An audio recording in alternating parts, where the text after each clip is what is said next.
Welcome to Computech Theater Company's production of Shakespeare's A Midsummer Night's Dream. We do have a couple quick announcements as you settle into your seats. Please remain seated throughout the entire show, and no flash photography, as it distracts the actors and the audience. During our 15-minute intermission, we will be able to get up, stretch, and use the restroom. Concessions will also be sold at this time.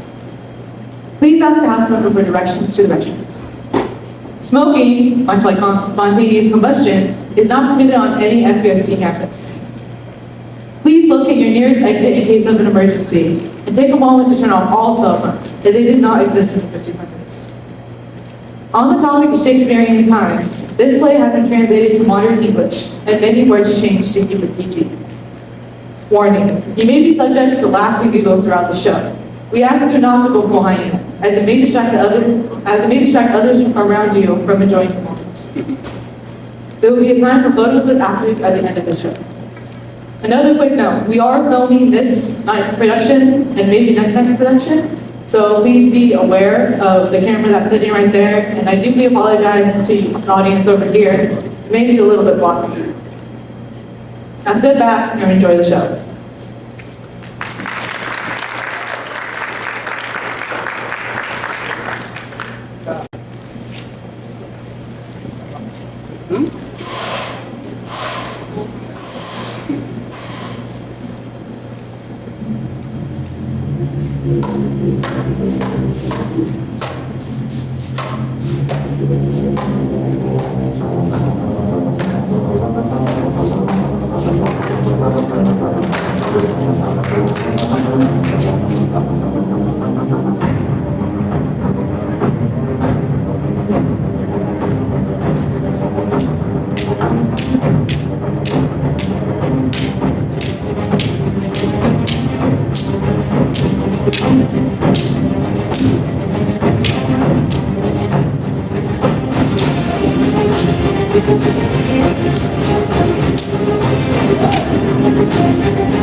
Our wedding day is almost here, my beautiful Hippolyta. We'll be getting married in 4 days on the day of the new moon. But it seems to me the days are passing too quickly, or too slowly. The old moon is taking too long to fade away. That old, slow moon is keeping me from getting what I want. Just like an old widow makes her stepson wait to get his inheritance. No, you'll see. 4 days will quickly turn into 4 nights. And since we dream at night, time passes quickly then. Finally, the new moon curved like a silver bow in the sky. Look down on our wedding celebration. Go, Silverstraight. Get the young people of Athens ready to celebrate and have a good time. Sadness is only appropriate for funerals. We don't want it at our festivities.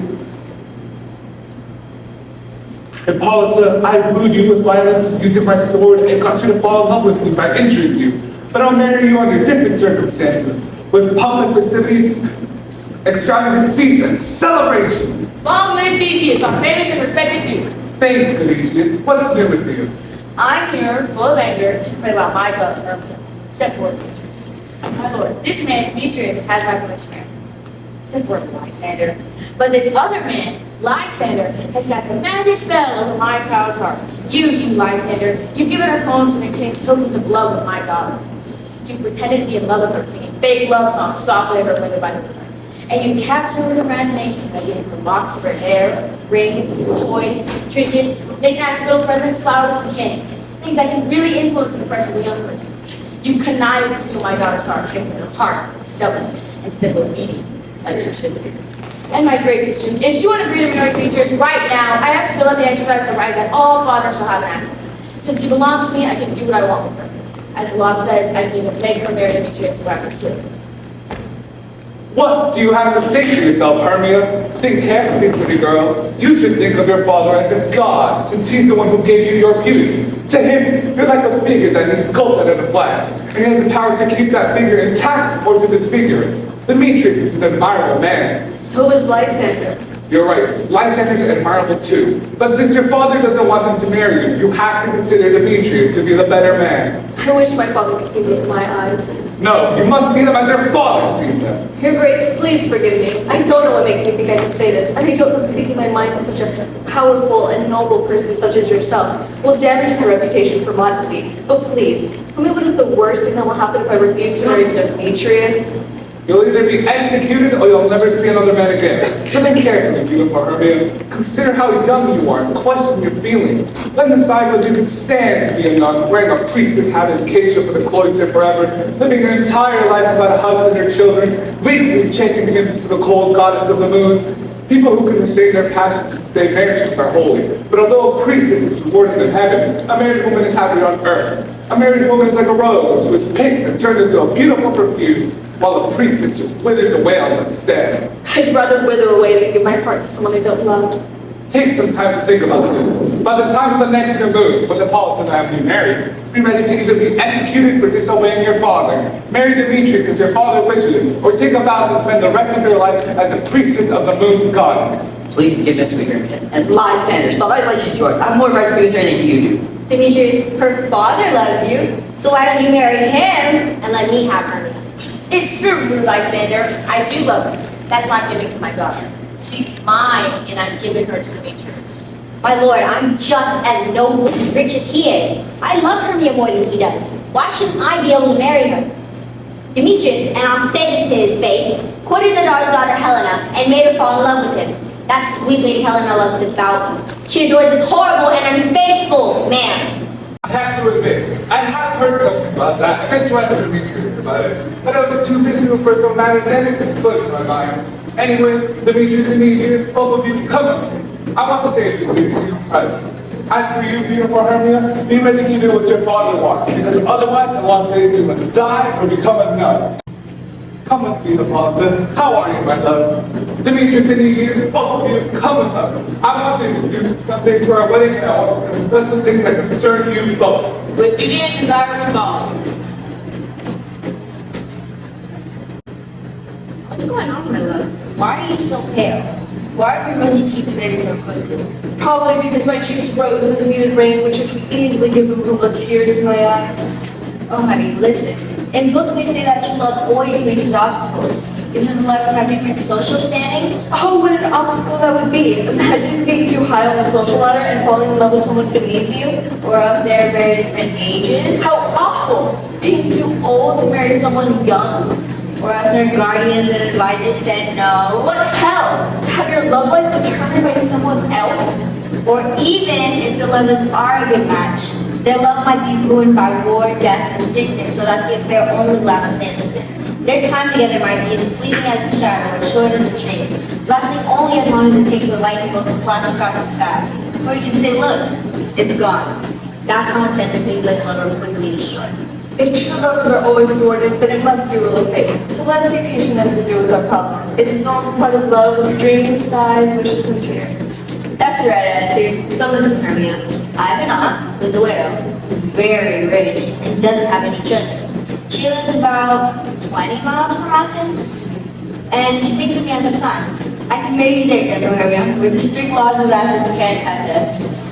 Oh, Lysander, I swear I'll be there tomorrow. I swear by making the strongest bow with his best gold to terror, by the goddess of love's innocent doves and all that ties us together, by the bonfire where Queen Dido burned herself to death when her lover Aeneas jilted her, and by all the promises that men have broken, and men have broken more promises than women have ever made.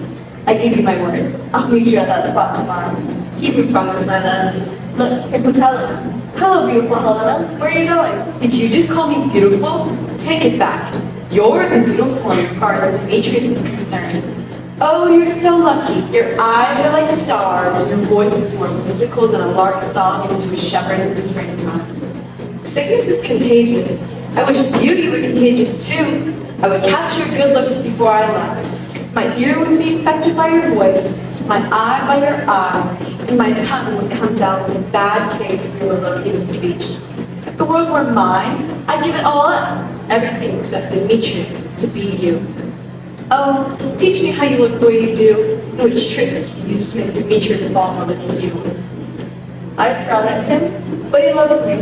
Oh, if only my smiles can inspire love as effectively as your frowns. I curse him, but he loves me. If only my prayers can inspire that kind of affection. The more I hate him, the more he follows me around. The more I love him, the more he hates me. It's not my fault he acts like that, Helena. That's true. It's your beauty's fault. I wish I had a fault like that.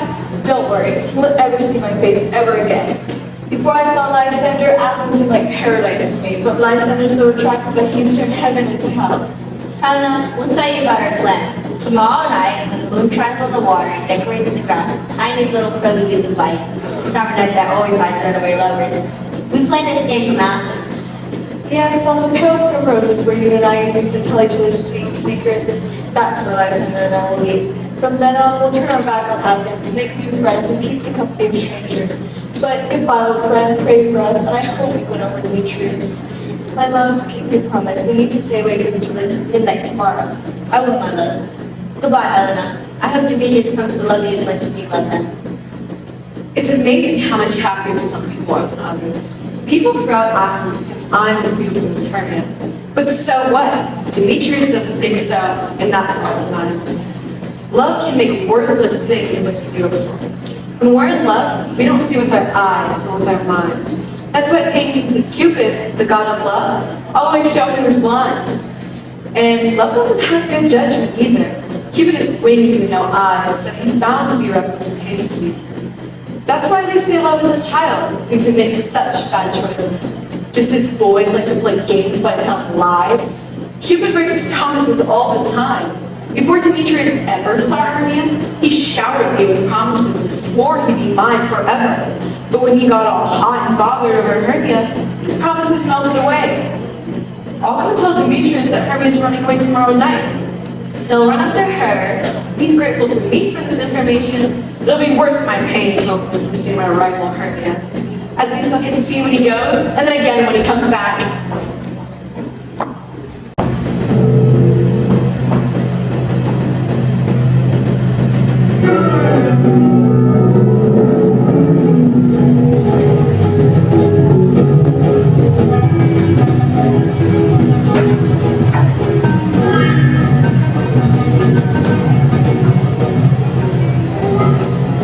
Are we all here? We should call the names generally, one person at a time, and the other person on this is bigger. This is a list of the names of all the men and Athens who are good enough to act in the play we're going to perform for the Duke and Duchess on their wedding night. First, we do plans, tell us what the plan's about, listen to the actors, then shut up. Alright. Our play is called A Very Tragic Comedy About the Horrible Deaths of Pyramus and Thisbe. Let me tell you two good pieces of work. Let me tell you two good pieces of work. Very, funny. Now, Peter Quinn's confidence of the actors on the list. Man, gather around him.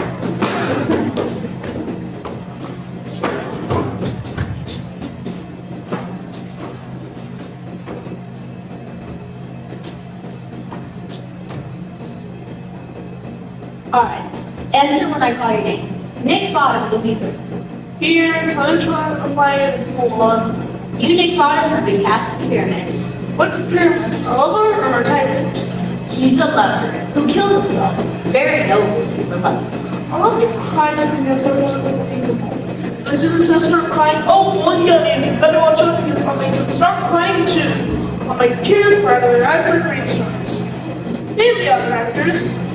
But I'm really the one to play tyrant. I do a great job with Hercules, or any other part of the cars ranting and raving. I'll really well like this, listen. The raging rocks and shivering shocks shall break the locks of prison gates, and Phoebus' car shall shine from afar and make and mar the foolish fates. All that was truly inspired, according to the other actors. By the way, my performance now is the style of Hercules, a terrible style. Everyone would have to be weepy, of course. Francis Fluke, Bell's Repairman. Dear Peter Quinn, You're gonna play the role of Thisbe. who's Thisbe? A knight on the quest? No, Thisbe is the lady Paris is in love with. No, come on, don't make me play a woman. I'm already growing a beard. That doesn't matter. You wear a mask and you can make your voice out as you want to. If I can wear a mask, I'll be playing this too. I'll be famous first. Disney. And then I'll say, ah, Paris, my dear lover. I'm your dear Disney, dear lady. No, Otto, you're a Pyramus, and Fluke, you're Thisbe. All right, go on. Robin Harding the tailor. Oh, dear Peter Quince. You'll play Thisbe's mother. Tom Snap, the handyman. Dear Peter Quince. You'll play Pyramus' father. I'll play Thisbe's father myself. And Snug, you'll play the part of the lion. So, that's everyone. I hope this play is well cast now. Hey, do you have the lines part written down yet? If so, would you please give it to me? I need to start memorizing my lines. It takes me a long time to make this. You can improvise the whole thing. It's just roaring. Let me put the lion too. I'll also love will be an inspiration to anyone who hears me. I'll also love when you can say, let him roar again, let him roar again. Ah! If you roar too ferociously, you'll scare the Duchess and the other ladies and make them scream. And that would get us all executed. Yeah, that would get every single one of us executed. Oh, my dear fellows, it's not too romantic to excuse the living daylights of the ladies. There's no choice but to execute us. But also, my voice, aggravated, so to speak. So that I'll roar as gently as a baby dove. I'll roar like a sweet, peaceful nightingale. You can't play any part except Pyramus. And, well, that's because Pyramus is a good-looking man. A very handsome man you could only find on a summer's day. A very gentlemanly-like man. So you're the only one who can play Pyramus. Well, then I'll do it! I got a beard trimmer in the part. Any kind you want, I guess. I'll wear the part where either a straw curly beard, or a seaweed beard, or a red beard. Or one of those bright yellow beards that's growing a French coin. You know, some French people don't have beards at all because diseases make their hair fall out. So you might have to play the part clean shaven. But, gentlemen, here are your scripts. And I beg of you, please learn them by tomorrow. Meet me in the Duke's Forest a mile outside of town. It's best to rehearse there, because if we do it here in the city, we'll be bothered by large crowds of people, and everyone will know the plot of our play. Meanwhile, I'll make a list of plots that week. Now make sure you show up, all of you. Don't leave me in the lurch. We'll be there, and we'll rehearse courageously, wonderfully, truly exceedingly. Work hard, realize, goodbye. Meet in the forest by the big oak tree. Dunning, be there, don't show your face again.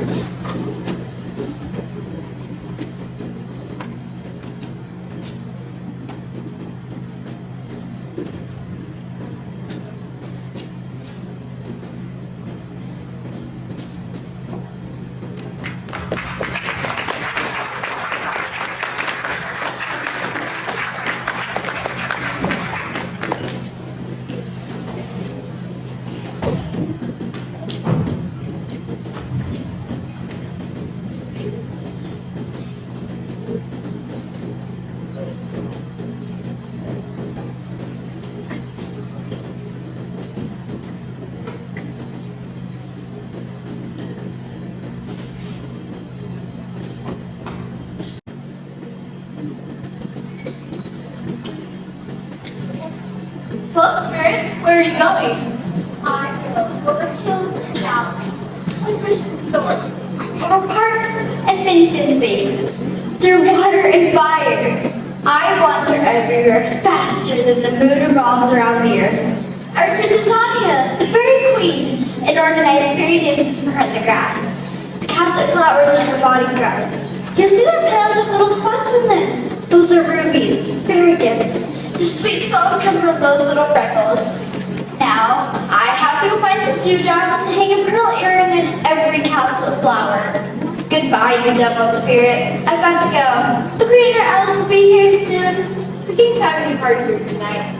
Just make sure that the queen doesn't come anywhere near him. Because King Oberon is extremely upset. He's furious because the queen stole an adorable boy from an Indian king.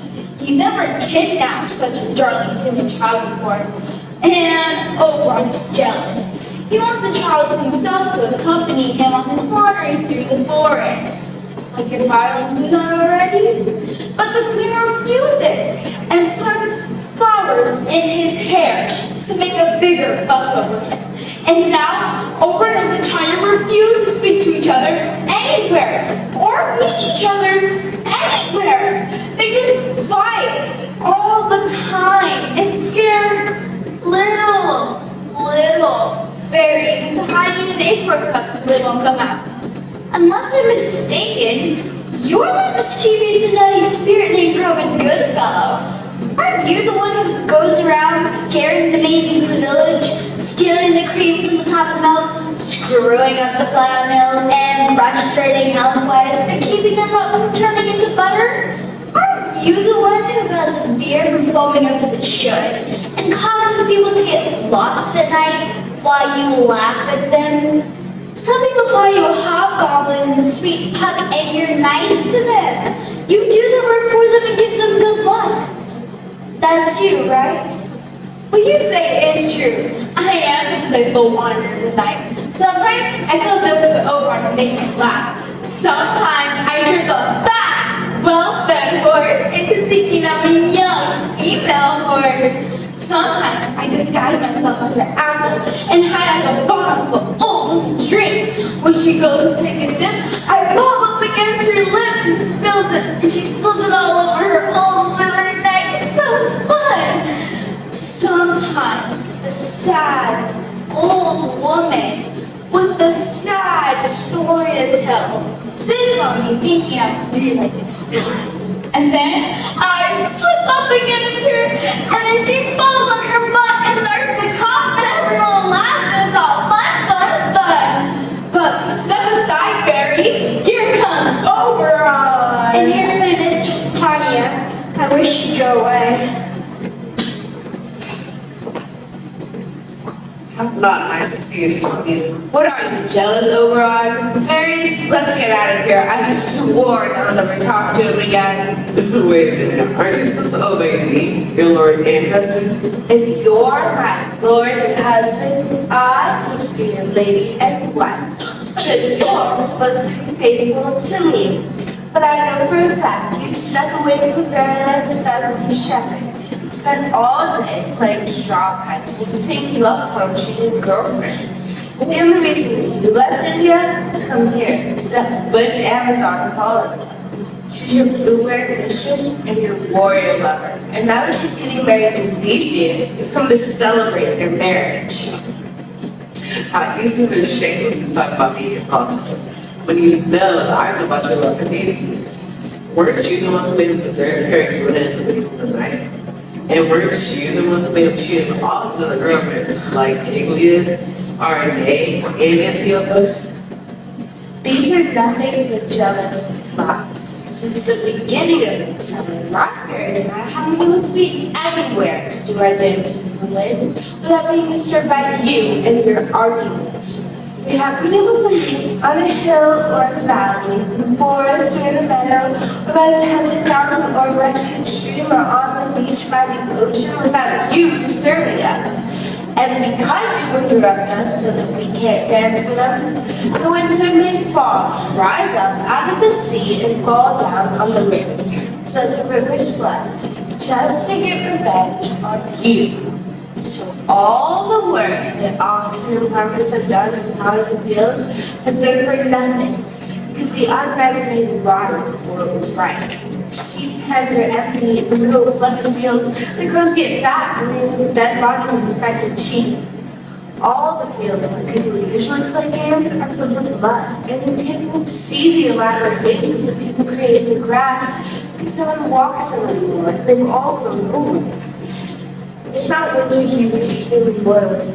they're not protected by the holy hymns and carols of Finland. So the pale, angry moon that controls the tides fills the air with diseases. As a consequence of these bad weather and this bad mood, the seasons have started to change. Cold frost spread over the red roses, the icy winter was crowned with sweet summer flowers and some sick joke. Spring, summer, fertile autumn, and angry winter have all changed places, and now the confused world doesn't know which is which. This is all because of our argument. We are responsible for this. Well, this is what it is. You have to not fix it. Besides, why was Satani want to argue with her over? All I'm asking for is that little new work to be part of my group. Get over it. I won't give up this child for all of fairyland. His mother was one of my worshippers. We always used to gossip together at night in India, sitting together by the ocean and watching the ships sailing on the ocean. We used to laugh to see her sails fill with wind, so they looked like big pregnant fellas, as if the wind had gotten her pregnant. She would imitate them since she was already pregnant with the little boy, and she would go sailing over the land herself to get me little gifts. She would come back carrying presents like she was a ship coming back from the voids.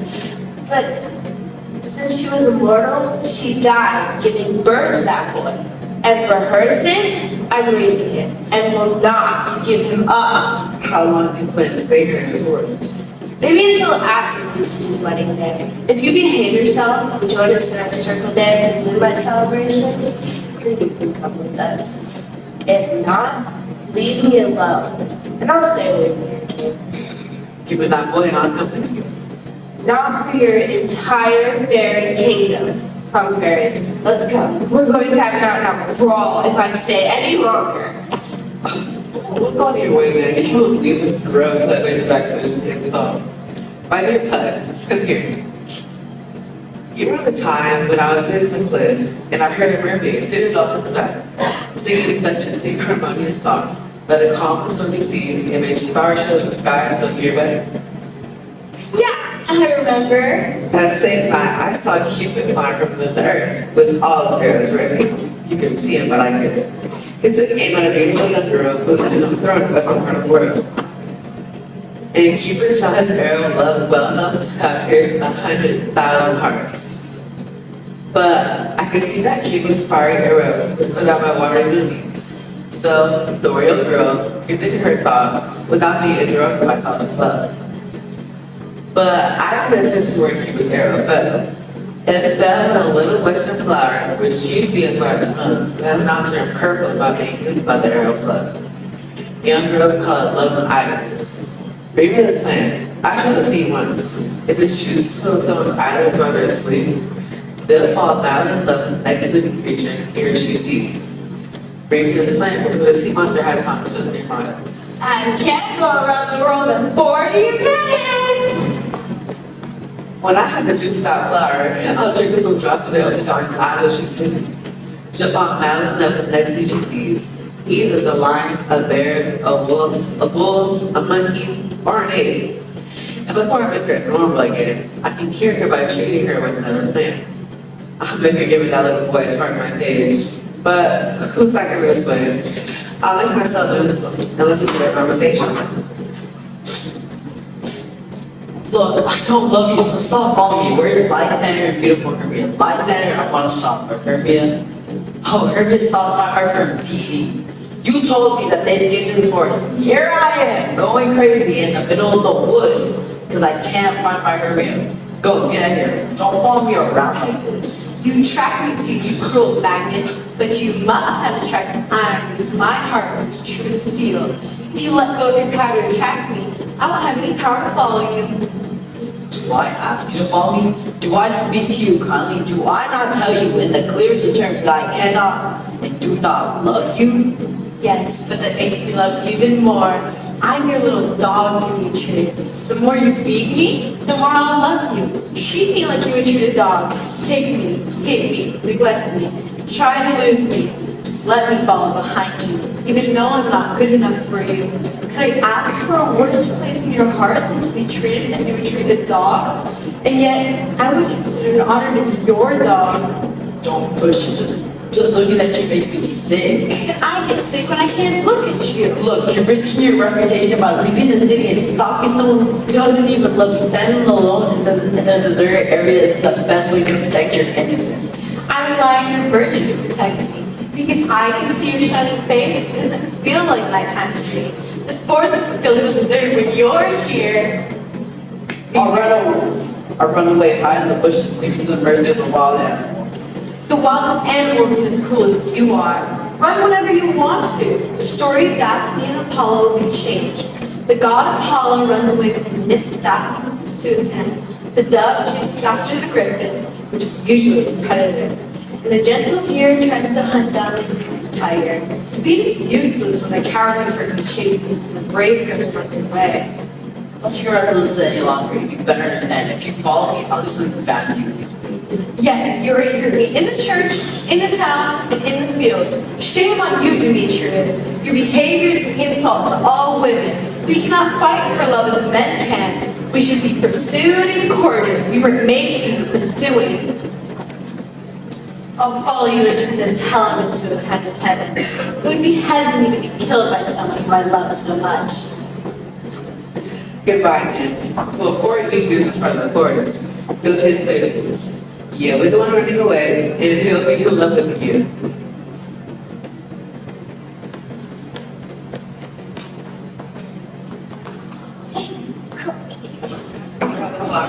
Welcome here. Oh, yeah. Give it to me, please. Give it to me, please. I know a place where wild pink blooms, octopus vines grow. It's covered over with luscious honeysuckle, sweet mushrooms, and sweet briar. Tawny sits there sometimes at height, when Lord will sit among the dances by the delights. Snakes share their skin there sometimes, and the shared skin is white like chocolate fairy. I'll place the boundaries of the Tawny's eyes when she's sleeping, and she'll fall madly in love with the next thing she sees. You take someone too. A sweet and pretty ladies walk around us for their quarters, with a lump of the young man who wants nothing to do with her. Put someone who loves you with his eyes, and make sure you go in such a way that the next thing he sees will be the lady. Be careful, and make sure that he has a love of her more than she loves him. Also, you'll be able to tell the simmer not because he's wearing a neat clothes. And make sure to meet here by the first Christmas girl I know. Don't worry, sir. I'm at your service.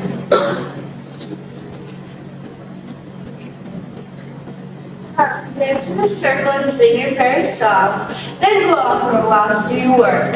Some of you will kill the worms and fasten the rosebuds, and some of you will fight the bats to get their leathery wings so we can make coats for my small loves. Some of you will keep that loud out of the way, and limit hoots and woogers every night against dainty fairies. Sing me to sleep now, then go off to do your duties and let me rest.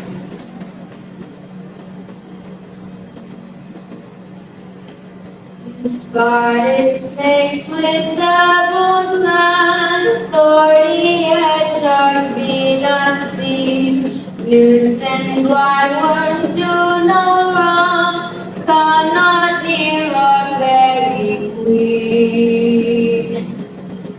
You with melody, singing our sweet lullaby, lula lula.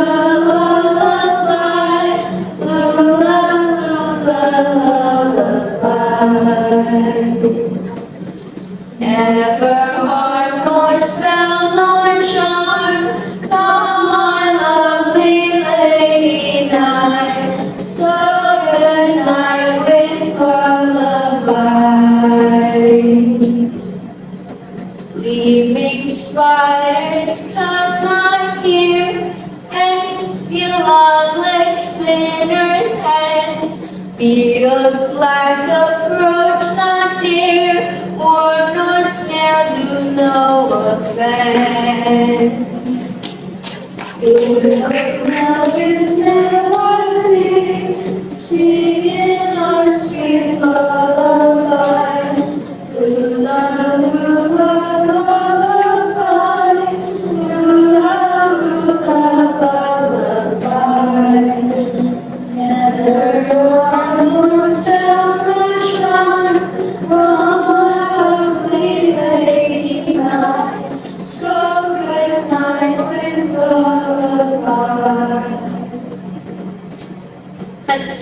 Now all is well. One aloof, stand sentinel.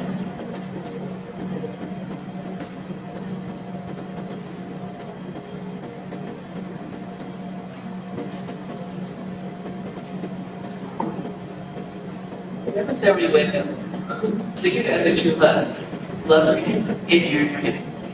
Even if it links a cat, a bear, a leopard, or a wild boar. Whenever somebody wake up, wake up with something nasty to buy.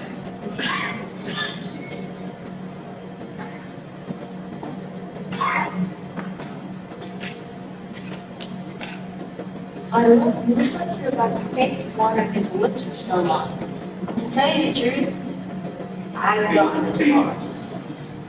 But you can rest here if you think it's a good idea and wait until morning, it will be easier.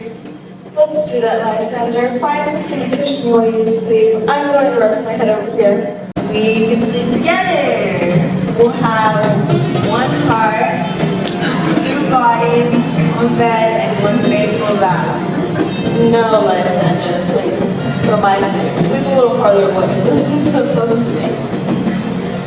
I didn't even think it toward when I said that. I meant when lovers talk to each other, their hearts can understand each other. I just meant our hearts are joined so we can think of them as one heart. Our two bodies are connected by the promises we've made to each other. So that's two bodies and one faithful vow. So let me sleep next to you. By lying next to you, I won't lie to you. I'll be faithful and respect you. Lysander's got away with words.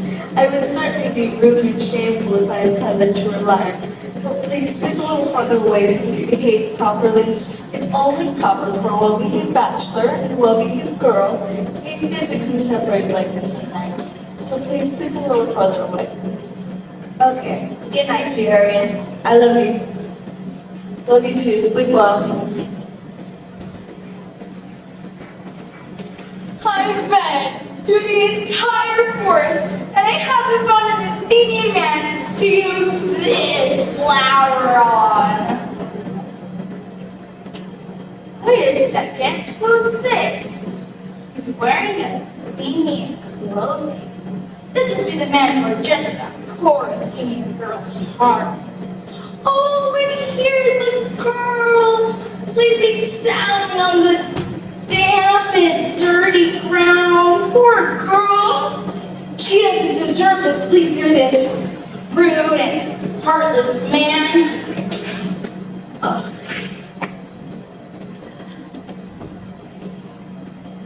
Jerk.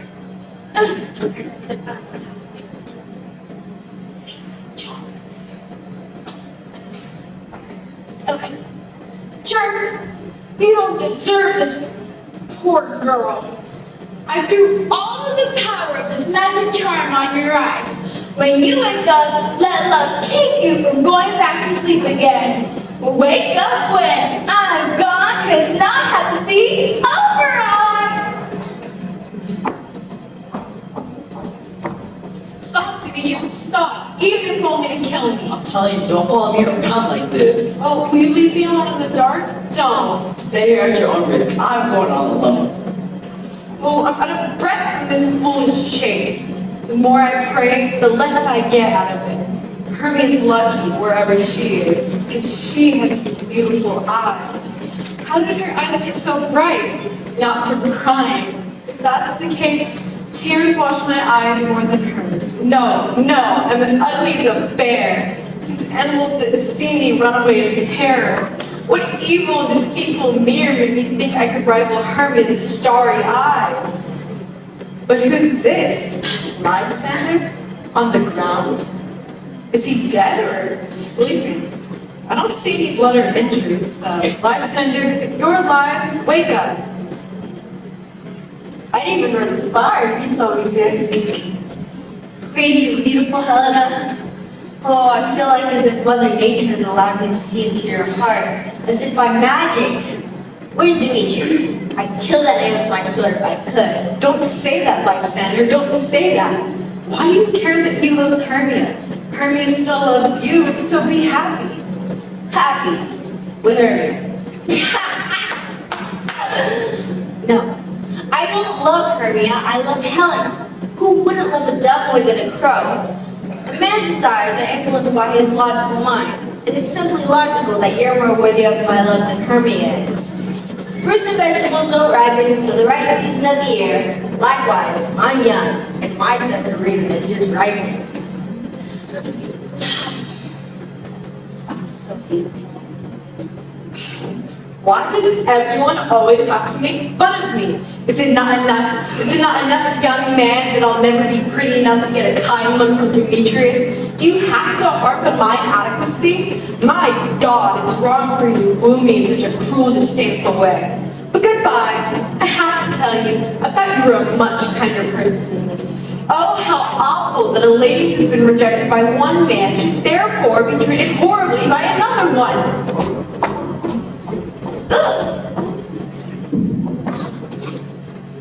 She doesn't see Hermia. Hermia, keep sleeping and stay very far away from me. Eating too many sweets makes people sick to their stomachs. And people always hate the mistakes they made in the past worse than anyone else makes those mistakes. So, Hermia, you're the sweet I had too much of and the mistake I used to make. So I hate you more than anyone else does. I'll use all my talent and honor to bring Helen honor. Help me, Lysander, help me get this stake off my chest. Oh my goodness, what a terrible dream I had. Lysander, look how I'm shaking from fear. I had a dream where a snake was eating my heart out and you sat smiling and watching. Lysander? Lysander, my lord, what is he? Out of earshot? Lysander, no answer, nothing. Lysander, please answer me. I'm almost fainting from fear. Nothing? But I guess he's nowhere nearby. I'll find you or die right away.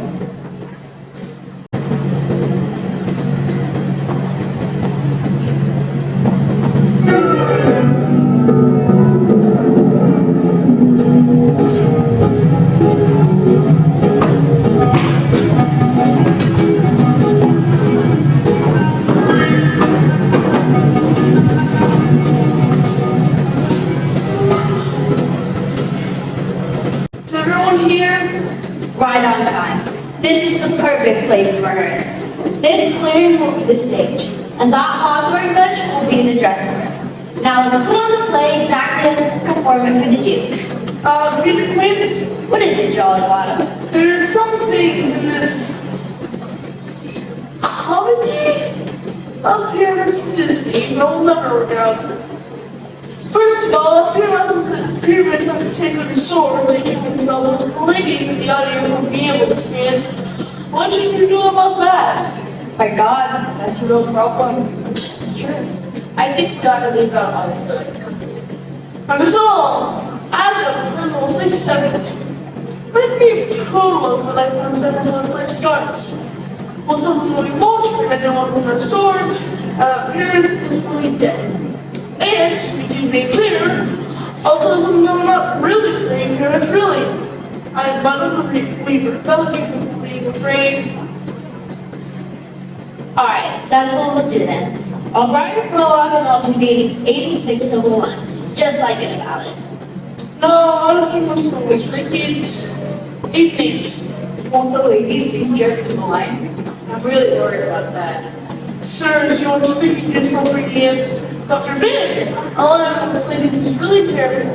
There's no spirit of birth, the living light, they should remember that. So we need another prologue to tell everyone that he's not a real lion? No, we could just have his facial little white costume cover his himself. You should say this, or something to the same effect. Ladies, or lovely ladies, I would like to ask you, or I would like to request of you, or I would like to beg you, not to be afraid, and not to tremble with fear. I value your lives as highly as my own. If you thought I was a real one, I would be with my own life. But no, I am not a lion at all. I'm a man, physical woman. And then you should say his name, and Lily would be stuck with Carpenter. Alright, that's what we'll do then. But there are still two more things we need to figure out. First, how are we going to bring up moonshine into the room? Because Pyramus and Nisby, they're supposed to be by moonshine. Will the moon be shining on the night we perform her play? We need a calendar. Look at the almanac. Look at moonshine. Look at moonshine. Yes, the moon will be shining that night. Well, then we're going to want the window open in the great hall, and the moon will shine in through the window. Alright, that's good. But there's still one more problem. How are we going to get a wall in the big hall? Because according to the story, Pyramus and Nisby, they talk through a little hole in the wall. You'll never be able to break a wall. What do you think, Bottom? Someone should find a part of the wall. They should have some plaster or clay or limestone or something to show the audience of their wall. And they should hold their hands in a certain shape, like this. And Pyramus and Nisby can whisper to each other. That little all. Alright. If we can do that, then everything will be okay.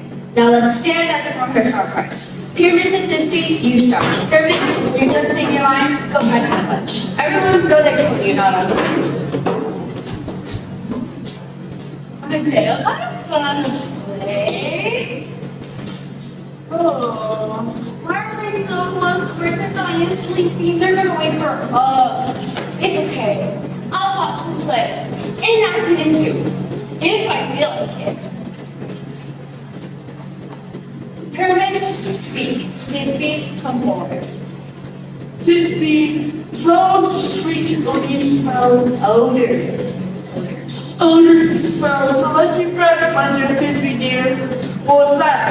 A voice. Wait, Mercury, I'll be right back. It's the strangest Pyramus I've ever seen. Am I supposed to talk now? Yes. You're supposed to show that you understand that Pyramus just went to check on a noise he heard and is coming right back. Almost radiant Pyramus. You're as white as a lily, and as red as a rose on the splendid rose bush. You're a very lively young man, and also a lovely Jew. You're as liable as a horse that never gets tired. I'll meet you at the East Grade. That's Ninus's grade, man. And don't say all of that yet. You're supposed to say some of that as a reply to Pyramus. You just said all your lines at once. Cues and all. Pyramus, enter. You missed your cues. Never get tired. As liable as a horse that never gets tired. Even if I were handsome, I would still only want you like this with me. Everyone run for being haunted! Ooh, I'll follow you. I'll run around you in circles through the bogs and bushes and woods and thorns. Sometimes I'll take the shape of a horse. Sometimes I'll turn into a hound or a pig or a headless bear. Sometimes I'll turn into a fire. And I'll neigh like a horse and bark like a hound and roar like a pig and roar like a bear and start like a fire every turn. Why are they running away? Oh, this is some sort of stupid joke of this. It scared me. Oh, Bottom, you've changed. What have you got in your head? What do you think is up in my head? I got in my head. No, think. Oh, God bless you, Bottom. You've been changed. Reborn. God bless you. I see what they're trying to do. They're trying to make a joke of me. Scare me! If they can. I don't want to listen. I'll stay right here in the spot, and I won't leave no matter what they do. And I'll walk up and down and sing a song, children are afraid. The wolves will come so black of you with all in thorny bell. The frost so weird is not so true. The rent is little quill.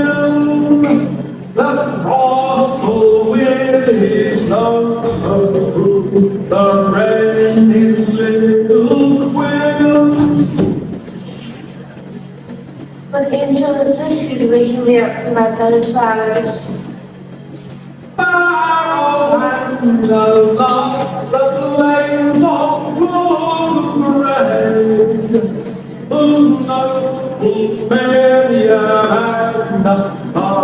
And here's all answer day.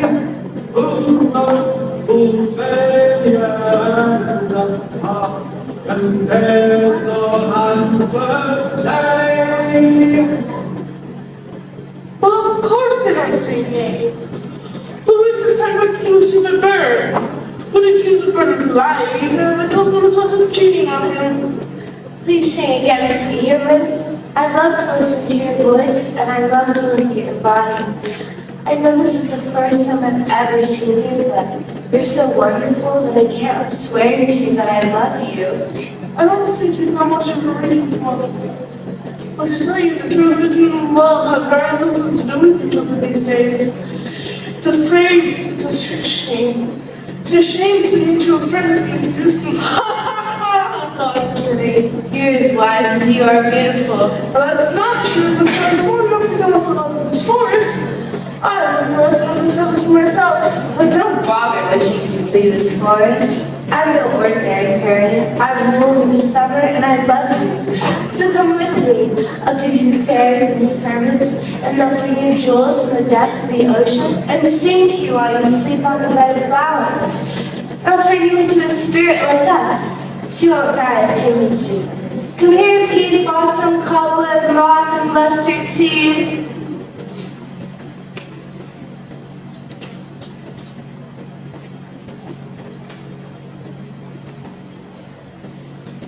Ready? Me too. Me too. Me too. Where should we go? Be kind and polite to this gentleman.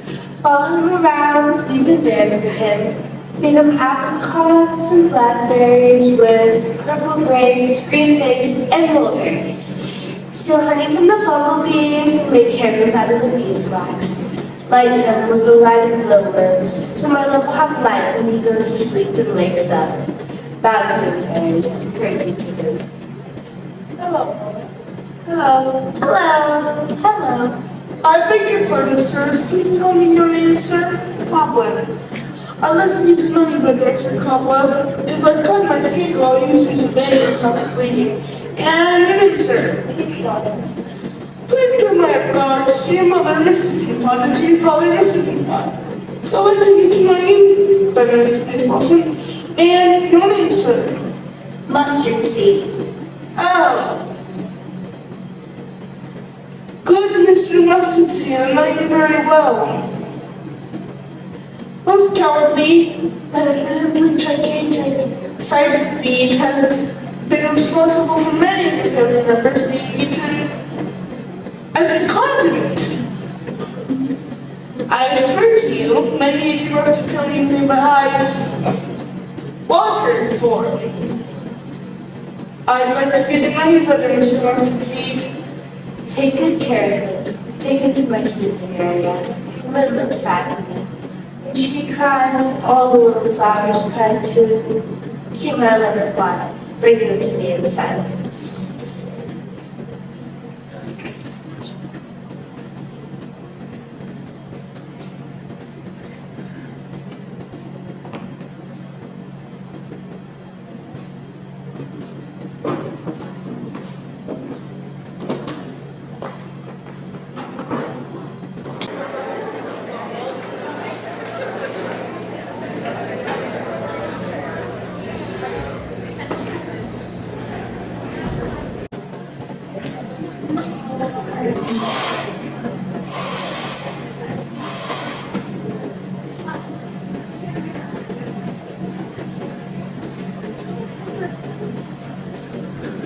Sanita's worship, we haven't had enough sleep, so I'll lay down here.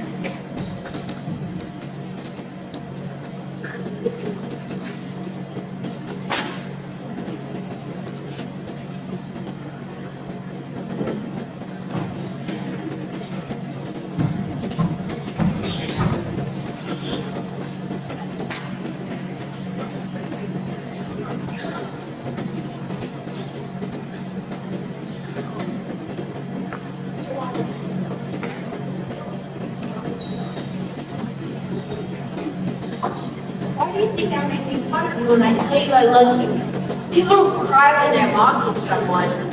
Look, when I say I love you, I cry. And when someone cries while he's making a promise, he's usually telling the truth. So how could it seem like I'm making fun of you when my tears prove that I'm sincere? You get trickier and trickier. You've made the same promises to me and to Hermia. They can't both be true. They must both be false.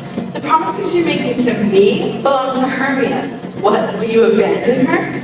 If you weigh the promises you made to me against the promises you made to her, they come out the same. They both weigh nothing. They're lies. I wasn't thinking clearly when I made those promises to her. And I don't believe you're thinking clearly now as you break those promises. Look, Demetrius doesn't love you, he loves Hermia. Oh, Helena, you goddess, you divine nymph, what can I compare your eyes to? Your stars clear as they are. Or your lips are as ripe as a pear to the two deadly cherries on your glitter. Oh, let me kiss your hand and make me so happy. Goodness! I see you're all determined to gang up on me for a few laughs. If you had any manners at all, you wouldn't treat a lady this way, making vows and promises, praising my beauty when I know you're both really disgusted by me. You're competing for Hermia's love, and now you're competing to see which one of you can make fun of me the most. That's a great idea, making a poor girl cry. No respected person has ever gone to so much trouble just to make fun of someone. It's hard to see clearly in the dark night, but it's easier to hear well. I couldn't see you, Lysander, but I heard you, and that's how I found you. Why did you leave me alone so unkindly? Why stay on love till I need to go? But what love could make my Lysander leave me? I can read to my love. Beautiful Helena, the lights of the night written in all those fire stars. Did you figure out I left you because I hate you? You can't be what you're saying. It's impossible. So she's in on this too? Now I see that all three of them have gotten together to play this cruel trick on me. Hurtful Hermia, you ungrateful girl. Have you conspired with these two to provoke me with this horrible teasing? Have you forgotten all the talks we had together, the vows we made to be like sisters to one another, all the hours we spent wishing we never had to say goodbye? Have you forgotten? Our friendship in our school days, our childhood innocence, we used to sit together, sewing one flower with our two needles, sewing on one piece of cloth, sitting on the same cushion, singing one song in the same key, as if our hands, our sides, our voices, and our minds were stuck together.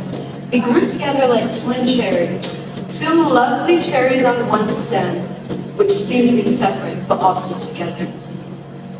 Do you want to destroy our old friendship by joining these men and insulting your poor friend? It's not friendly and it's not ladylike.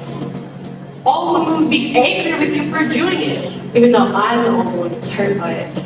I'm completely dumbfounded by what you're saying. I'm not insulting you. It sounds more like you're insulting me. Oh, come on, confess. Didn't you send Lysanders an insult to follow me around, praising my eyes and my face? And haven't you made your other love, Demetrius, who kicked me with his foot not long ago, call me a divine, rare, precious, heavenly creature? Why does he talk like that to a girl he can't stand? And why does Lysander deny that he loves you when he loves you so deeply? Why would he show me any affection unless you told him to do so? Why does it matter that I'm not as lucky or as lovable as you, and the love I feel is unrequited? You should pity me for that reason, not hate me. I don't know what you're talking about. Oh, fine, all right, go ahead. Keep up your little game, pretend to be sympathetic, but nudge each other, wink, and make faces when I turn my back. Keep up your wonderful game. You're doing such a good job at it. So much to write a book about it. If you had any sense of pity or manners, you wouldn't pretend to fight over me like this. But goodbye. It's partly my own fault since I followed you here. Leaving or dying, I'll soon take care of everything. Oh no, stay here, you trickster, you snake. I bet you snuck in at night and stole my love's heart from me. Oh, that's nice. You ought to be ashamed of yourself. You're gonna make me mad enough to answer you? Forget you faker, you puppet! Puppet? Why puppet? Oh, I see where this is going. She's talking about our difference in height. She's paraded in front of him to show off how tall she is. She won him over with her height. Does he have such a high opinion of you because I'm so short? Is that it? So tell me, how short am I, you painted barber pole? How short am I? Am I not too short to gouge your eyes out with my fingernails? Please don't let her hurt me, gentlemen. I'm not much good with insults. I'm not mean and catty like her. I'm a nice shadow girl. Maybe you think because she's shorter than me, I can take her. Shorter? See, she's doing it again. Good Hermia, please don't act so bitter towards me. I've always loved you and given you advice. I've never done anything to hurt you, except once when I told Demetrius that you planned to sneak off into this forest. And I only did that because I loved him so much. He followed you, and I followed him because I loved him. But he told me to get lost and threatened to hit me, kick me, even kill me. Please just let me go quietly back to Athens. I'll carry my mistakes back with me. You see how naive and foolish I've been. Well, get out of here. What's keeping you? My stupid heart, which I'm leaving behind here. What? You're leaving with Lysander? No, with Demetrius. Don't worry, Helena. Hermia can't hurt you. Yeah, Hermia won't hurt Helena even if you try to help her. She's a good fighter and vicious too. She was a hellcat in school, and she's fierce even though she's little. Little? Nothing but little and short. Why are you letting her insult me like this? Let me at her. No. Get lost, you dork. Tiny little weed. You acorn, you scrap. Don't treat Hermia in this valley. Stop treating Hermia in this valley. If you continue treating Hermia in this valley, you'll pay for it. You know what? If that's what you say, follow me and we'll fight over Helena. Follow? No, I'll walk right next to you, side by side. All this fighting is because of you. Stay where you are. I'm not sticking around here any longer.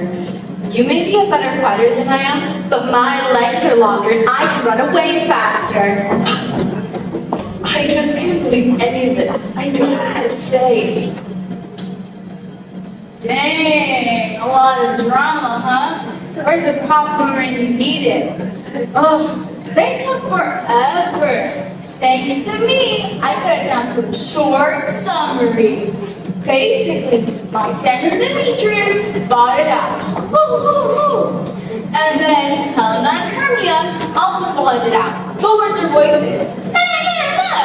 But now, all that fighting, which has them sleeping soundly on the ground. I'll cure you, gentle lovers, by putting this medicine on your eyes. Ooh.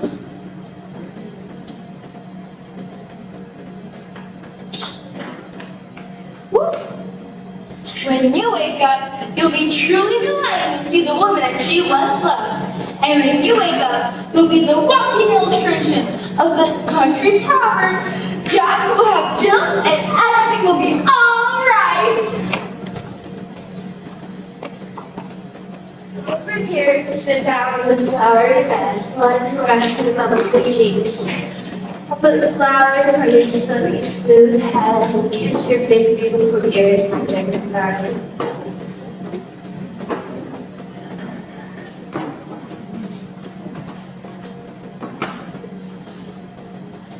Where's Peach Blossom? Here. Smells right here, Peach Blossom. Where's Cobweb? Here. Mr. Cobweb, please get out your strike. Please get out your weapons from your strike from your official.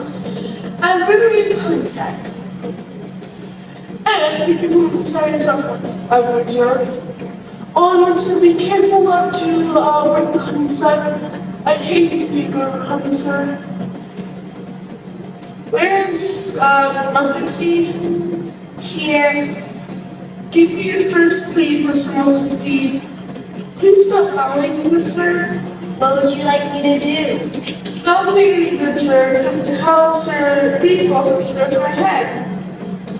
I think I should use the barber's portrait because I'm getting really hairy on the face. And I'm such a sensitive one, and I'm here for gives me a little of a scratch. Would you like to hear some music, my sweet love? I'm not pretty good at music. But there's someone playing the triangle and the sticks. Or tell me, my sweet love, what you'd like to eat? I like the ones of grass. I like the ones with good dried oats. Maybe I'm not hungry for hay. There's only like good hay, really sweet hay. I have an adventurous fairy who will seek out the squirrel's secret stash and get you some fresh nuts. I think I have a handful or two of dried peas. But hopefully it's still like, waking me up. Let's go to sleep now. Go to sleep and I will wrap my arms around you. Fairies, go away. We're not in all directions. I'm putting my arms around you, just like the wood-binding handle gently twists itself around the sweet honeysuckle, when the female ivy curls itself around the branch of the elm tree.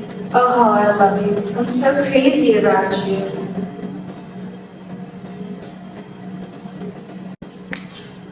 I've been looking for so long for Oberon, but I haven't found him. It's almost morning time. Sorry I'm late. My dear Robin, as you can see inside, now I'm starting to pity Titania for being so infatuated. I ran into her recently at the edge of the forest, received presents from this hateful idiot, and then I scolded her and argued with her. She had put a wreath of fresh spring flowers upon his hairy forehead, and the drops of dew that lined the center of the flowers were the flowers that were crying with shame to be decorated in the head of that ugly donkey.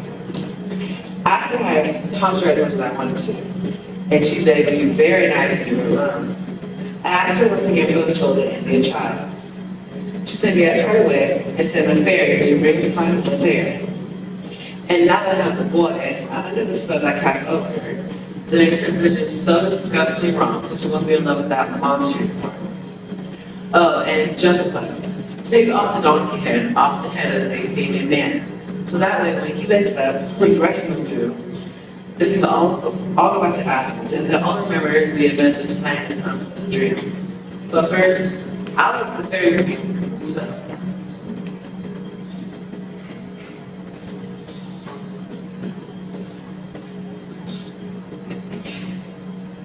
Be like you used to be and see like you used to see. This bud belongs to Diana, the goddess of the moon, and has the power to erase all the effects of Cupid's arrow. That's Tanya. Wake up, my sweet queen. It's only a dream. Oh, I had such a strange dream. I dreamed I was in love with a donkey. There's a boyfriend sitting right there. How did this happen? Oh, I hate looking at his face now. Be quiet for a while. Robin, take off the donkey head. When you wake up, see things with your own foolish eyes again. Take my hands, my baby, and we'll sing with our soft hands.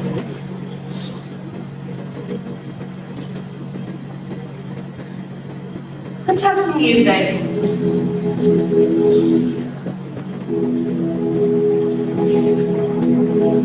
Now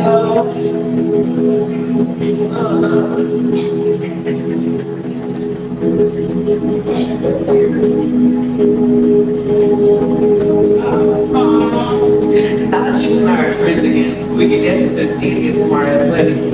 We'll bless his marriage and his marriage bed. And the lovers they being married bright light. And they'll all be in high spirits. You hear that, Fairy King? The larks are singing. And Morning's almost here. in that case, let's go, my queen. Let's travel the earth faster than the moonlights to where it's so nice. While we're walking, you can tell me how I ended up sleeping on the ground with these humans last night.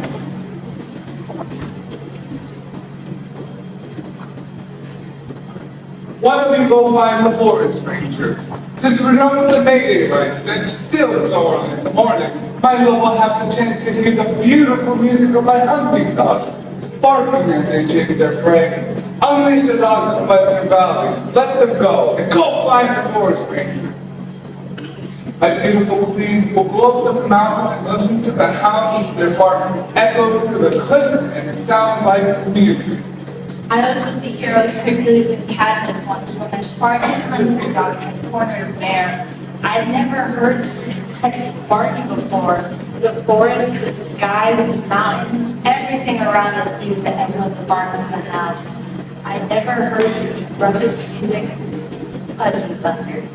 My dogs have red Spartan hounds. They have the same folds of pleasure on their mouths, the same sandy coat of fur, and hanging ears that brush the morning dew off the grass. They have crooked knees and folds of skin on their necks, just like Spartan hounds. They're not very fast in their chase, but their barking sounds like bells ringing. Each part is perfectly in tune with the others, like notes on the scale. No one anywhere has ever got hunting for more musical paths dogs. Judge for yourself when you hear them. But wait a minute. Who are these women? My lord, that's my daughter there asleep on the ground. And it's Demetrius and Lysa and all of the daughters are Helena. I wonder what they're all here together. They probably woke up early to celebrate May Day. They came here for my celebration, but they heard I came here. But tell me, Adrian, isn't today the day when Hermia has to tell us her decision about when to show marry Demetrius? It is, my lord. Go tell the hunters to blow their horns and wake them up. Good morning, my friend. Valentine's Day is over. Are your lovebirds only starting to prepare up now? Forgive us, my lord. Please, all of you, stand up. I know you two are enemies. Has the world really become so gentle and peaceful that people who hate each other have started to trust each other and sleep beside each other without being afraid? Forgive us, my lord. When I say me be a little confused since I'm still half asleep and half awake, I really couldn't tell you how I ended up here, but I think this is true. Hermia and I came here planning to escape from Athens, and I believe we can get Enough, enough, my lord. I insist that the law punish them. They were going to run away. Demetrius, they were going to try and defeat us, robbing you of your wife and me of my fatherly right to decide my son. My lord, this is not part of the story. The lovely Helena told me about their secret plan to escape into the forest. I was furious and followed them here, and the lovely Helena was so in love with me that she followed me here. I don't really know how it happened, but my past love for Hermia melted away, like snow. Now my past love for Hermia seemed like some memories of cheap toy I used to love as a kid. I was engaged to Helena before I ever met Hermia, and then I hated her for a while as a sick person hates the food they usually love. But now I think of like a sick person who recovers. All I have to say is I love you, Helena. I long for you. I love you and always be true to you. You pretty lovers are lucky met me here. We'll talk more about this later. Aegis, I'm overriding your wishes. These couples will be married along with me and Malta and my temple lady today. And now, since the morning is almost over, we'll give them the idea of hunting. Come with us to Athens. We three couples will celebrate with a scrumptious feast. Come, Malta.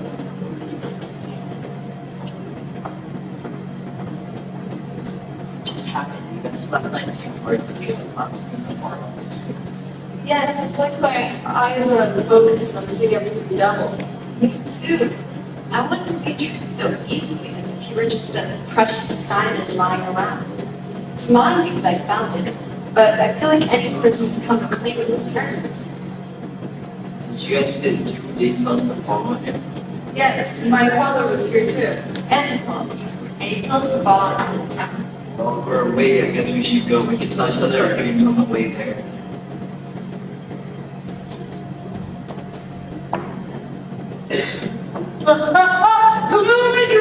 Come on, my next you is the most handsome, fearless, hey, Peter Quince, Tom, Snow, the carpenter,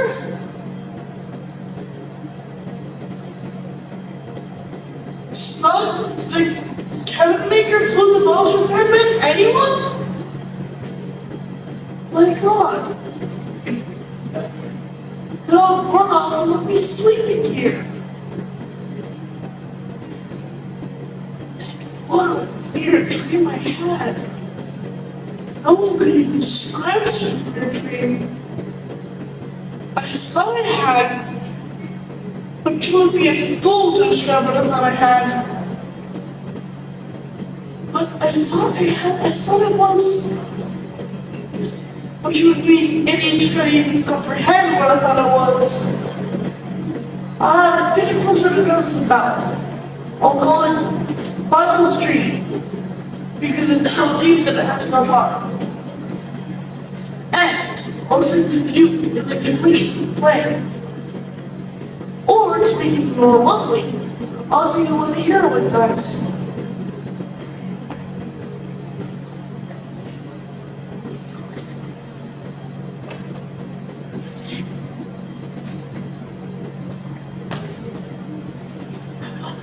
Have you sent anyone to Bottom's house? Has he come home yet? No one's heard from him. I'm sure he's been kidnapped.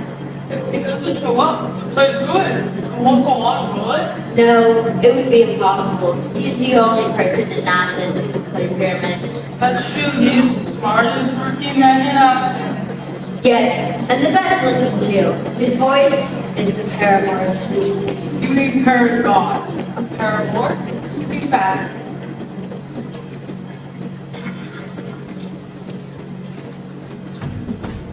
The Duke sleep in the temple. 2 or 3 more lords and ladies have been married as well. If we would have been able to put on a play, we would have had everything. Oh, great funny guy Bottom! He would have got a pension of 6 pence a day. It would have been forced on him. Now I'd be cursed if the Duke didn't give him 6 pence a day for playing pyramids. Playing pyramids is worth 6 pence a day, or it's worth nothing at all. Where are my guys? Where are my good fellows? Oh, Bottom, what a relief to see you. Where have you been? My friends, I've got some amazing things to tell you. But also let me tell you what. I swear on my infinity citizenship that you won't get a word out of me. I'll tell you everything exactly as it happened. Tell us, Bottom. No, I won't tell you anything. All I'll tell you now is the Duke is at dinner already, so it's time to get ready for a play. So, make sure the actress is his wearing the underwear, and make sure the actress himself doesn't shave his nails, because we need to look like lion's claws. And make sure no one eats any onions or garlic. I'm sure if they have sweet breath, we'll say it's a sweet play. And get busy, go!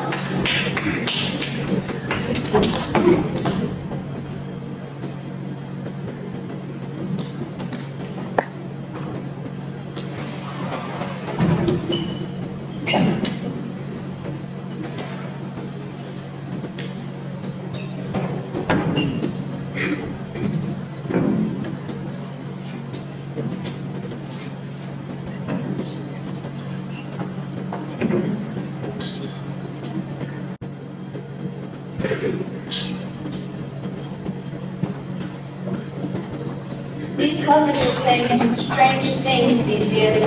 Yes, strange and totally made up too. I'll never believe in any of those old legends or fairy tales. Lovers and madmen who sing about things that sane people just can't understand. Lovers, lunatics, and poets are all ruled by their overactive imaginations. Some people think they see demons and monsters everywhere, and they're lunatics. Lovers are just as crazy. Poets are always looking around like they're having a fit, confusing the mundane with the otherworldly and describing things in their writing that simply don't exist. All these people have such strong imaginations that they are happy, they believe in God or some other supernatural being has brought that happiness to them. Or if they are afraid in the night, they look at shrubbery and imagine it's a wild bear. But the story that these lovers are telling, the fact that they all saw and heard the exact same thing, makes me think there's more going on here than just some imaginary fantasies. Their story is outstanding and bizarre, but it's solid and consistent. Here come the lovers now, laughing happily. I wish you joy, my friends. I hope the days ahead are full of joy for you.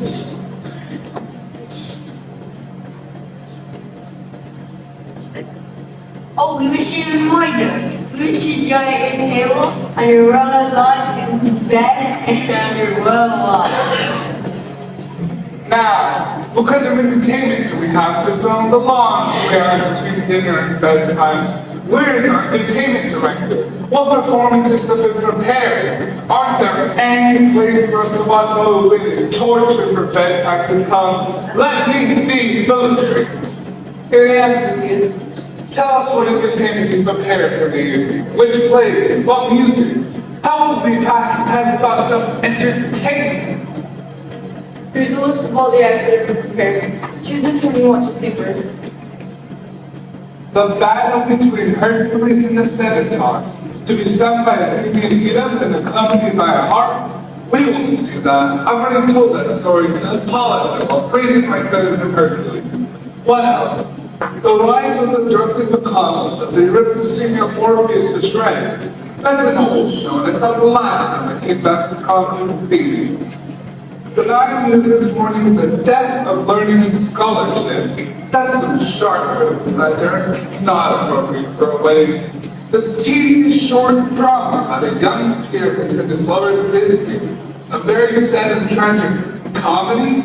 A sad comedy? Short but still tedious. That's like hot ice and strange snow. How can this play do so many contradictory things? It's a play about 10 minutes long, which is the shortest play I've ever heard of. But in my opinion, it's 10 minutes too long. That's why it's tedious. In the whole play, not one word is well written and not one actor is right for his part. It's tragic because Pyrrhus killed himself. I have to admit, when I saw this death during rehearsal, I had tears in my eyes, but they were tears of laughter. Who are the actors? Rough workmen from Athens who never spent much time thinking. Now they've worn out their out-of-shape brains to put on display for your wedding. So let's see. No, my noble lord, this play isn't right for you. Unless you think they're bad acting and misremember lines, which they memorize so painfully, are funny. I'll watch this play. Nothing can really be bad when it's created by simple people who try hard. Come on, bring them in and sit down, ladies. I don't like seeing poor people overburdened or looking bad when they're trying to do something good. You won't see anything like that, sweetheart. He just said they're no good at acting. Then we're even kind with people for thanking them for something they're not good at. We'll entertain ourselves by accepting their mistakes. When poor, dutiful people can do certain things well, generous people consider the effort they put into it rather than the effect they produce. In my travels, great scholars have come up to me mid-degree, well-rehearsed welcoming speeches. I have seen them tremble and turn pale and pause inappropriately in the middle of their sentences, and botch their well-rehearsed tones of voice because they're so nervous, and then break off appropriately again. What are actually welcome? Trust me, my sweet. I figured out that these people were trying to welcome me even though they were silent. And that message is as clear from someone who is modest and nervous and dutiful as it is from someone who is loud, audacious, and eloquent. Therefore, love and sometimes simplicity can say the most, even when saying the least, in my opinion. Your Grace, the person who is going to move his prologue is ready. Let him come forward.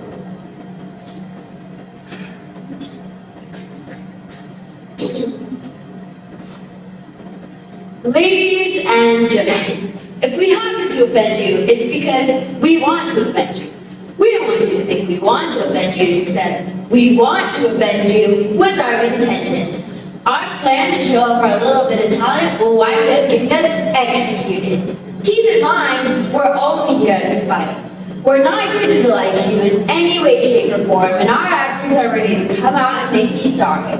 By watching this play, you're likely to find out everything you're already to know. This guy doesn't pay much attention to his punctuation. He rode that prologue like a wild horse and did not know how to stop it. The moral of the story is you can't just speak, you have to speak grammatically. Yes, he performed that prologue like a child plays a recorder. He can make sounds, but they're out of control. His speech was like a tangled chain, went on and on and on. It was a total mess. What else? Enter Enter! Ladies and gentlemen, if you're wondering what's going on, well, keep wondering until the truth makes everything clear. This handsome man is Pyramus. This beautiful lady is definitely Thisbe. This man with the limestone cement is portraying Wall. That horrible Wall kept these poor lovers apart. They are content to whisper through the Wall's little Wall. Poor souls, and no one should be surprised. This man with the lantern, thorn bush, and dog is portraying the character of Moonshine. Because if you want to know, the lovers were not ashamed to meet by Moonshine and manage his tomb in order to carry on their portion. This grisly beast is Lion. That horrible Lion scared away, or rather frightened, the faithful Thisbe when she arrived at the meeting place at night. As she ran away, she dropped her cloak, which that horrible Lion stained with his bloody mouth. Then Pyramus, a tall, handsome young man, comes along and finds his faithful Thisbe's cloak to be dead. Then he takes his sword, his bloody blameful blade, and breaks open his boiling bloody chest. Then Thisbe, hiding in the shade of the mulberry bushes, took his dagger and killed herself. For the rest of the story, let Lion, Moonshine, Wall, and the two lovers talk more about it since they're standing here. I wonder if the lion's going to talk. Must present my lord. This idiot talk. I thought you should be able to do so.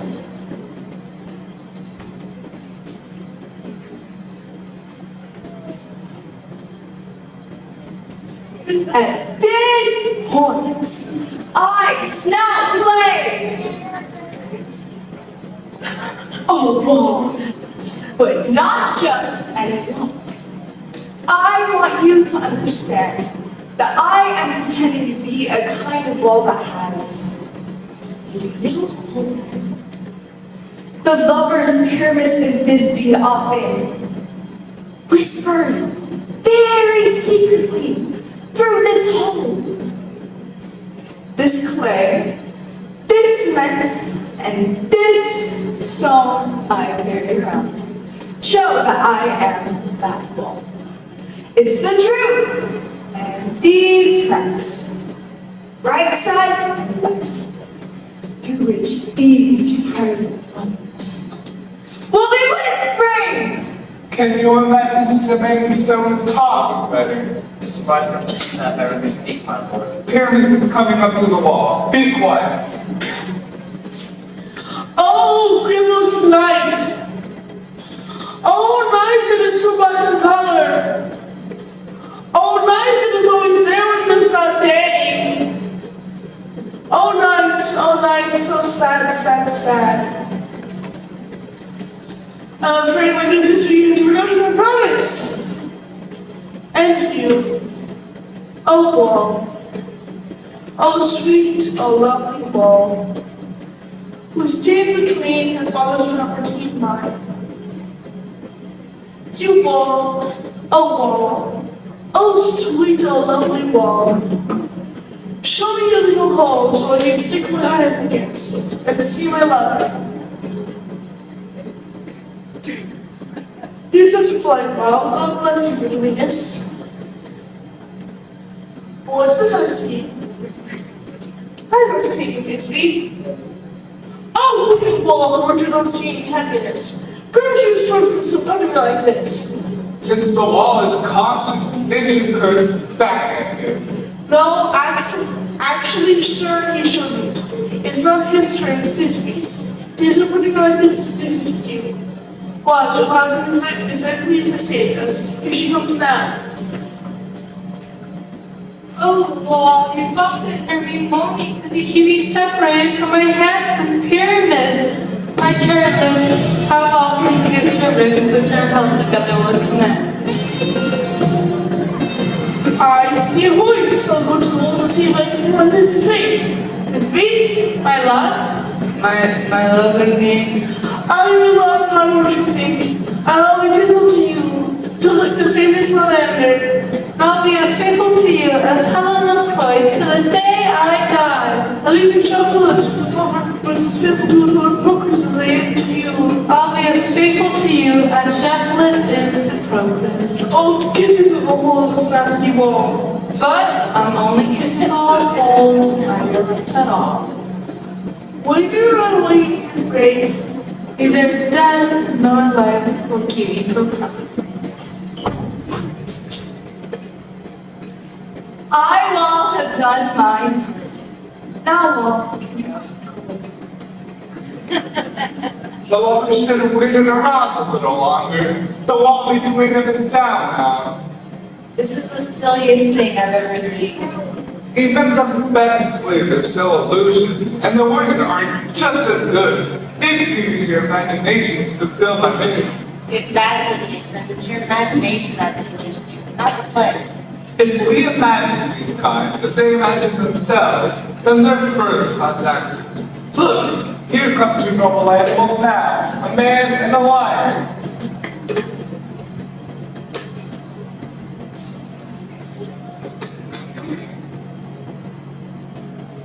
You ladies, whose gentle hearts make you afraid of the tiniest monster spouse that crawls on the floor, and quake and tremble when you hear the mighty lion roar towards a violent rage. You know that I, like the carpenter, am not really a vicious lion or a lioness. And if I showed up here to cause trouble, I'd be taking my life in my hands. It's a sensitive animal with a good conscience. Go ahead. This lantern represents the fourth moon. You should have worn the warts on his head. He's not a crescent moon, so the horns must be invisible inside the circle. This lantern represents the moon. I myself am playing the man. Well, then that's the biggest mistake of all. The man should be inside the lantern. How else is he the man in the moon? Can't go inside. Candles too hot. I'm tired of this mood. I wish your wax were written on the stage. It seems like he's waiting, but out of politeness, we'll just have to see. All I wanted to tell you is that this lantern is the moon, I'm the man in the moon, this dog is my dog, and this thornbrush is my thornbrush. All of those should be in the lantern because they're all part of the movie, but be quiet when it comes to this meeting. This is all these great, but where's my love?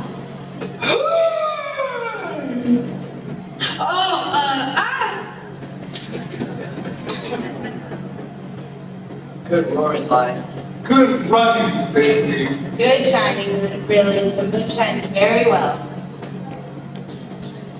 That's good lion. Shake it around like a cat with a mouse.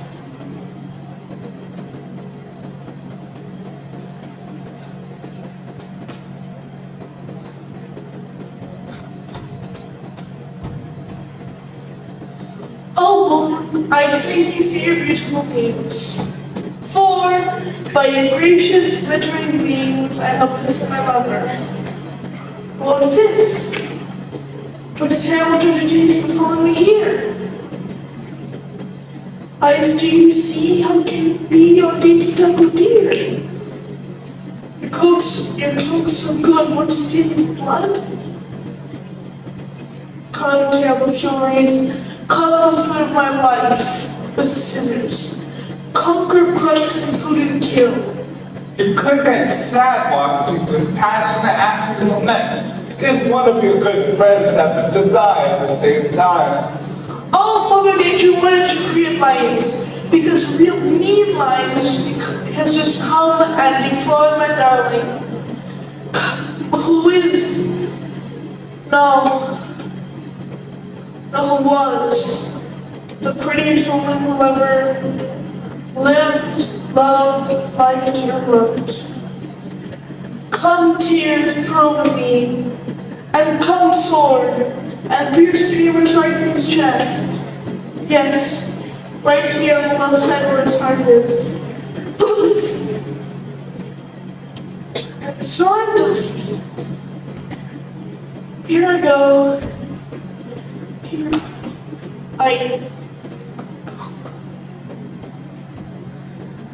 My soul the sky. My time shall see no more.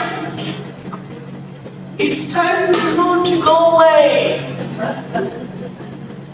I'll die. Die. Die. Die. Someone throwing dice? I guess it's dice. It's only one of them. Technically, it's a die with no dots since he's only dead. With the doctor's help, you might recover and become an idiot again. But if Computech's gone before Disney comes back, how will she be able to see in the dark to find her lover dead? She'll see him by starlight. Here she comes. Her motor running will end this place. A ridiculous experiment such as that one doesn't deserve such money. I hope she keeps it short. Not just starts playing, of course.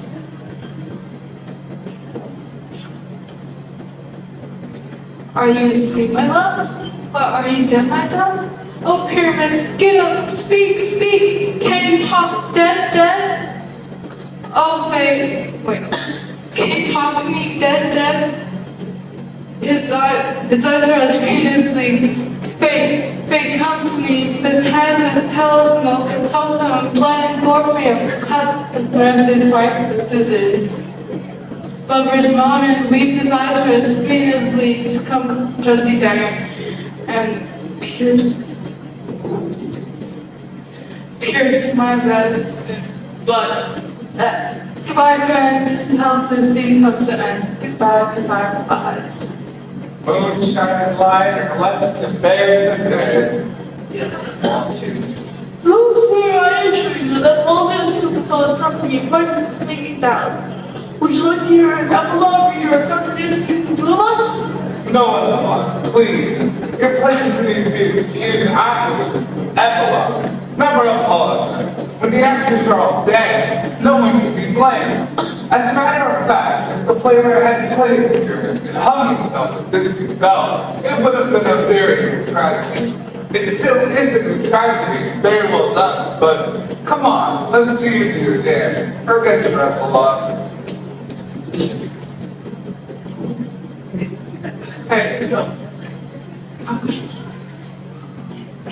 The clock has chimed midnight. Lovers, it's time to go to bed. It's almost fairy time. I'm afraid we'll oversleep in the morning as I stayed up tonight. This blatantly stupid play was killed in time until then. We three couples will celebrate, will continue the celebration for 2 weeks with nightly fun and new parties. Come, Paula.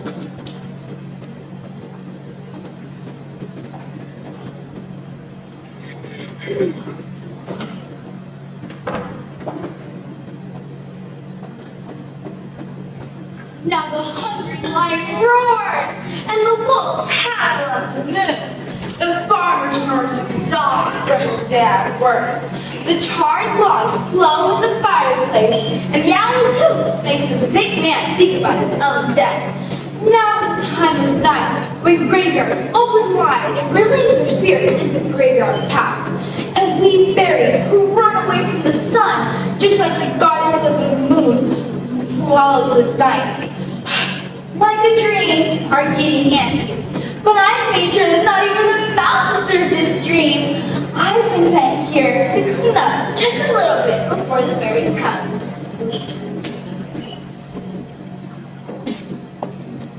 Let the dying fire shine throughout the house. I want every elf and fairy to hop like a bird on a twig and to sing and dance a song with me. First, we heard your song from memory, then we'll all join hands and sing, and bless this place with our fairy grace.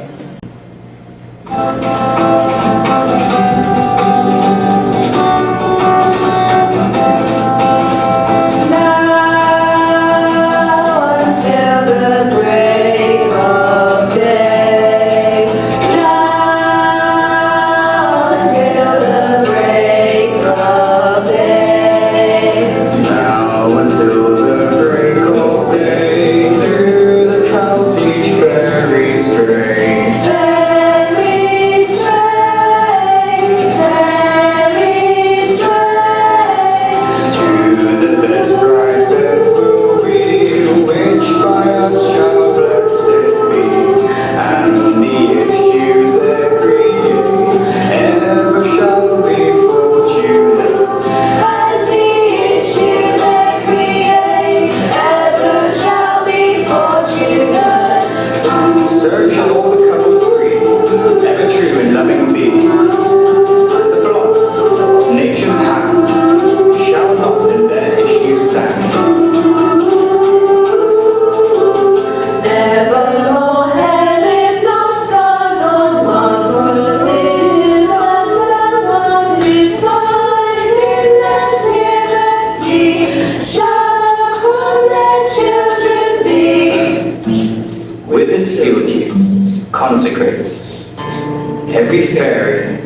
his gaze.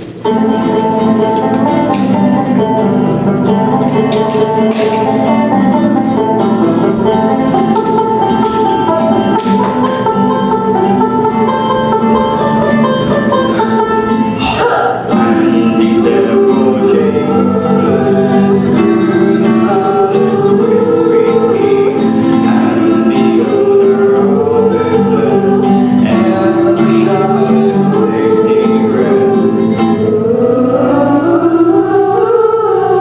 Trip away,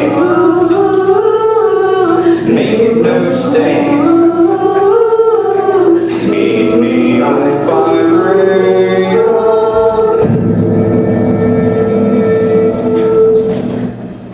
If we shadows have offended, think but this is all is mended. That you have but summer here, Robbie's visions did appear. Else the puck a liar calls, so good night to you all. Give me your hands and we'll be friends, and Robbie shall restore amends. Ooh, I just rhymed.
Thank you everyone so much for your support during this production.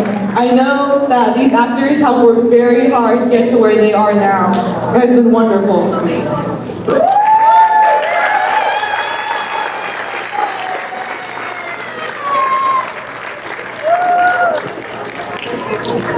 Hello? Oh, I would just like to say that it has been a complete joy directing all these amazing actors and crew, and I absolutely love every single one of these people, and thank you to the audience for coming out, because this would not have happened without you. Thank you.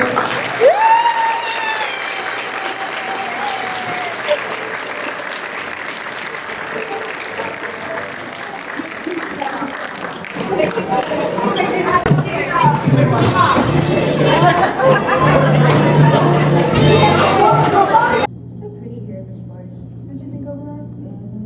Don't you think it's weird that the treetops are green and there's blue light? Yes. Yeah. I love that hair. Thank you. I'm so glad we're friends again. Isn't that so awesome? Yeah. Yeah.